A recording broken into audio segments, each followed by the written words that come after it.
परम शांति। आत्महत्या दुखों का अंत नहीं है। आत्महत्या करने से शरीर खत्म होता है, आत्मा और स्मृति रहती है। और आत्मा को जितनी आयु मिली थी अपने कर्म भोग चुकता करने के लिए, वह कर्म उसने चुकता नहीं किए हैं और समय से पहले ही शरीर त्याग दिया, तो इस वजह से नया जन्म नहीं मिलता और आत्मा भटकती रहती है। कुछ लोग कर्म सिद्धांत को मानते हैं, कुछ नहीं, कुछ कहते हैं सब बकवास। तो देखिए, आपके जीवन में इतनी परेशानी क्यों? किसी के जीवन में बहुत परेशानी होती है, किसी का जीवन सुखी।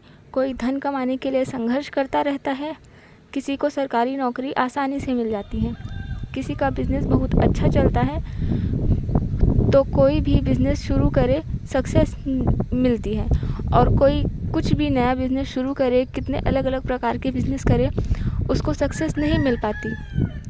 सब उनके कर्म हैं। धरती पर हर मनुष्य का चेहरा, हाथ की रेखाएं अलग हैं, क्योंकि वह कर्मों के हिसाब से ही मिलती है। किसी एक के भी हाथ की रेखाएं दूसरे के हाथ की रेखाओं से नहीं मिलती, क्योंकि सबके कर्म अलग हैं। और शरीर के सारे संबंध भी कर्मों के हिसाब से ही मिलते हैं। उनके साथ आपके कर्म बंधन थे, इसीलिए वह व्यक्ति आपके जीवन में है।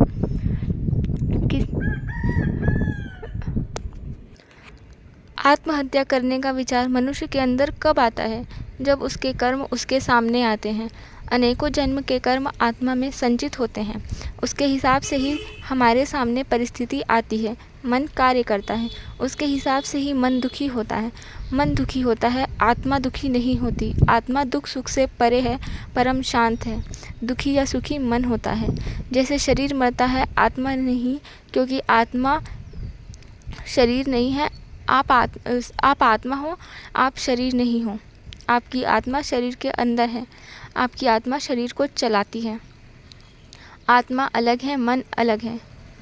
दुखों से बचने का उपाय केवल मोक्ष पाना है या ऊपर के लोकों में जाना, यानी परमात्मा के पास। लेकिन मनुष्य अज्ञानतावश जो कर्म करता रहता है, उससे जन्म मरण के चक्कर में या भूत ही बनता है। जो दुखी होता है, आत्महत्या करने का सोचता है, ये आपकी आत्मा की दुर्गति ही करेगा। दुख से बाहर आने का केवल एक ही मार्ग है, ज्ञान मार्ग। उसके लिए सबसे पहले कर्म सिद्धांत पढ़िए और मोक्ष पाने के लिए पुरुषार्थ कीजिए। कर्म सिद्धांत पढ़ने से ज्ञान आएगा, और साथ ही साथ भोजन शुद्ध कीजिए। जो बहुत तनाव में है, डिप्रेशन में है, वो सबसे पहले मांस खाना छोड़े और बाहर का खाना छोड़े। शरीर शुद्ध करें और परमात्मा का ध्यान करें।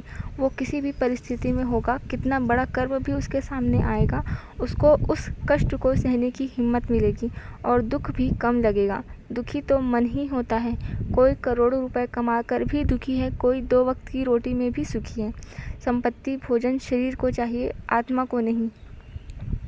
आत्मा तो आप अपने आप में संपूर्ण है। आत्मा जिस शरीर में है, उस शरीर को भोजन चाहिए अभी ज्ञान के लिए, और जीवन अच्छा हो गया। अगले जन्म में ज्ञान नहीं मिला तो फिर बुरे कर्म करोगे, तो फिर दुखी होगे, तड़पोगे। इसका परमानेंट सॉल्यूशन है मोक्ष। मोक्ष के लिए पुरुषार्थ करें। हमारे दूसरी वीडियोज़ हैं, मोक्ष पाने के लिए कृष्णा ने गीता में क्या बताया, वो देखें। मोक्ष पाने के लिए जीवन में रहते हुए ही पुरुषार्थ करना पड़ता है।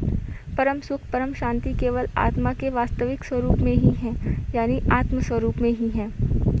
आत्मा एक बाल के खरबवे भाग जितनी छोटी है, सूक्ष्म है। जब शरीर नहीं था तब भी आत्मा थी, जब शरीर नहीं रहेगा तब भी आत्मा रहेगी। इस प्रकार दुखों से बाहर आने का सॉल्यूशन आत्महत्या नहीं है। आत्महत्या करने से आपकी दुर्गति ही होगी, आपकी आत्मा की दुर्गति ही होगी। मरने के बाद शरीर के साथ उसके कर्म, स्मृतियाँ, संस्कार सब जाते हैं, वो खाली नहीं होता। उसके लिए आपको ज्ञान की आवश्यकता है। जीवन में रहते हुए मोक्ष के लिए पुरुषार्थ करें। आपको जीवन में ही, इस जीवन में ही कष्ट सहने की हिम्मत मिलेगी, शांति मिलेगी। और कर्म सिद्धांत ज़रूर पढ़िए।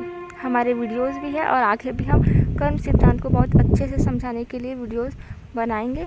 कैसे कैसे संबंध हमें किस किस कर्म की वजह से मिलते हैं, और अभी हम उस कर्म को किस प्रकार सुधार सकते हैं और उससे बाहर आने का प्रयत्न कर सकते हैं, बाहर आ सकते हैं। धन्यवाद। परम शांति।